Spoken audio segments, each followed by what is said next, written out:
Judge Fabio Wardley.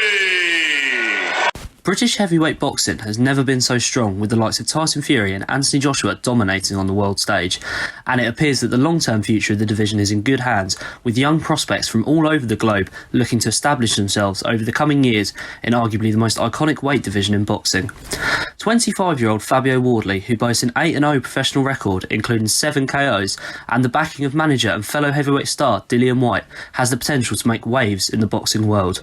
I was 20 years old when I first ever started boxing, when I first ever put on a pair of gloves. I kind of just fell into boxing. There was no one specific thing that I didn't really aim for it or go for it. It was, I played football for a lot of years, and then things kind of changed with that. Like, I had some injuries and stuff which stopped me from playing.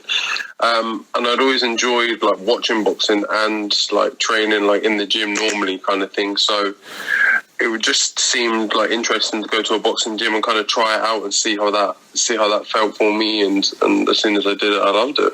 There was no one person in particular that was my one and only idol. I always had a few different ones that I picked different elements from that I liked, how they were, how they handled themselves, how they did different things. I was always a massive fan of Roy Jones Jr., of Michael Jordan, of Muhammad Ali, and just people that in their own respective rights that have done massive things that you can, if you focus and pay attention to what they do, you can take little bits from them and use them in your own training, just in your own life. Right out to the body, partially blocked, just exploded through, Simon, an uppercut, and down he goes. After taking the unorthodox route through white-collar boxing with no amateur bouts, Wardley made the decision to go professional in 2017, with his first bout taking place against Jakub Wojcik at York Hall. Wardley won the fight on points, which is currently his only victory that hasn't come by KO or TKO in his pro career. There wasn't a particular point where I decided to go professional. It was more offered to me, and at the point of where I was still very new and fresh to boxing, so I just thought either I'd say no because I don't feel I'm ready, and then maybe this opportunity never comes, or I say yes and just kind of find my feet and learn as I go. So that was the option I went for. I said yes, I took the opportunity when it came to me, and I just ran with it and just made the most of it. Because you make sacrifices every day, from small things to not enjoying the foods that you want to eat all the time, and not being able to just socialise and be with your friends and things like that. You miss out on parties, on birthdays, on just a bunch of social events, and just because you're training or you're here, you're there, or you're tired, having to go to bed late because of training and having to wake up early the next day because you've got training. And it just, if you want to do well in boxing, I think it needs to become your whole life, your whole lifestyle. Everything, boxing comes first over everything. So yeah, there's sacrifices every day, and you just have to make them and accept them, but that hope that down the line it all pays off. Wardley has built a loyal fan base during his short career thus far, and has been catching the eye of both boxing fans and journalists alike. My name's Mark Heath. I'm the sports editor for the East Anglian Daily Times and Ipswich Star, and I've been following Fabio's career since he turned pro, so since his very first fight. In terms of his strengths, the first thing that stands out for Fabio is, for a big guy in the heavyweight division, he's very fast. He's got really quick feet and very fast hands. He throws punches in bunches and moves around the ring really, really quickly, which obviously is a massive plus in the big man division, where you tend to see slower, more powerful guys. But as well as his speed, he's also appears to be heavy-handed. Obviously, from his 8 fights so far, 7 of those are stoppages, 7 straight wins by stoppage. Only his first fight went the distance, and that was a 4-rounder. So Fabio does, at least in this early stage of his career, appear to be carrying power as well, which is unusual for someone with speed also as an asset. And the other thing that I think is really good about Fabio is his willingness to learn and listen. Obviously, he comes into the sport without much of an amateur pedigree, came through the white-collar route, but his sparring has been unbelievable for someone so young and so new to the game. He's been in with Tyson Fury, he's been in with Alexander Usyk, he's been in with Derek Chisora, Dillian Whyte, Sam Sexton, Daniel Dubois, like a who's who of some of the best heavyweights, both globally and nationally in the UK. So Fabio is clearly willing to put himself in difficult situations against guys who've got much more experience in a bid to learn, which is exactly what he needs to do to move up the ladder. Now, in terms of how far he can go in the sport, it's hard to say at the moment, because obviously he's only had 8 fights. His next fight against Simon Vallily for the English title will be a real litmus test, if you like. He's expecting the hardest test of his career. Vallely's got some serious pedigree, Commonwealth Games gold medalist. He's got, I think, around twice the fights that Fabio has. So if Fabio can come through that, lift the English title, then who knows? The sky's the limit potentially. As I say, he's been in with so many good guys. Usyk's had him over for sparring twice in Ukraine, so he must really rate Fabio. And if someone as good as Usyk rates Fabio, then who am I to say that he can't get to the very top? As I say, he's got all the X-factor ingredients. He's got speed. He appears to have power. He's got charisma. He's a good-looking lad. He speaks well. So I really hope that he can go certainly at least to British title level, Commonwealth, European, and who knows, world title. We shall see.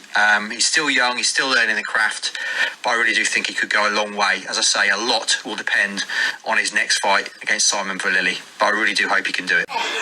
Little laugh there from Williams, just trying everything he could think of to unsettle Wardley. It's not working. There was a good uppercut, then he goes for the uppercut again, and under a constant barrage, down he goes, and Kieran McCann just waves the bout over. Sustained pressure there from Wardley, sent him down. It's the right call from the referee. The original date for Wardley's English heavyweight title shot was in April.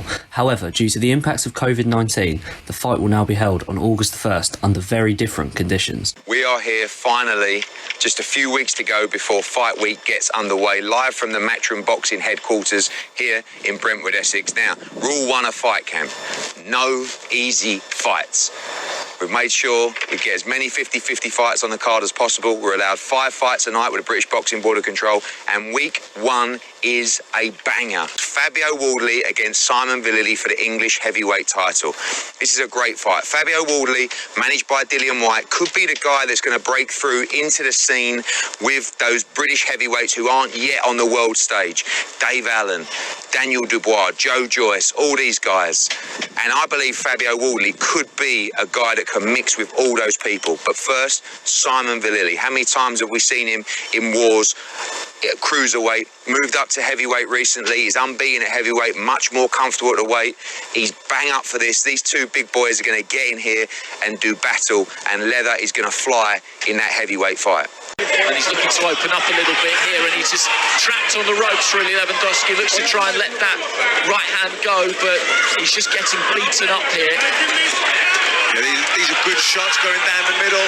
Good body shots. While the short-term focus will be to secure major honours for the first time in his short career, Wardley has his sights set on the very top of the boxing world. It feels great to be boxing for a title. It feels like I'm really moving forward in my career, and I'm making some big steps, and I know it'll feel great once I finally have that belt and I've got that first kind of milestone ticked off. My aims for my career are to go for a world title, to fight for a world title, to have a world title. I think that if you're in this sport, you need to aim for the top, and that's exactly what I'm doing. I understand it takes time to get there, so I'm building slowly and stuff, but I'm more than happy with the path that we're on the moment. My aims from the beginning have always been the same. I was always very clear on myself. Like I always said, like if I'm going to do this, I'm going to do it properly. Like I'm not going to do no half measures, no just a little bit in and dip in and out. If I'm going to do it, I'm going to commit my life to it, and I'm going to make everything from it. Lovely right hook left uppercut. And he's pinned back in that red corner, and Wardley just trying to throw the right hand over the top. Then looking for the uppercut, and Bob Williams has stepped in and stopped the fight there, and Wardley celebrates. Regardless of the unprecedented circumstances that boxing finds itself in, Wardley will be making sure that he is in the best place both physically and mentally to achieve his goals.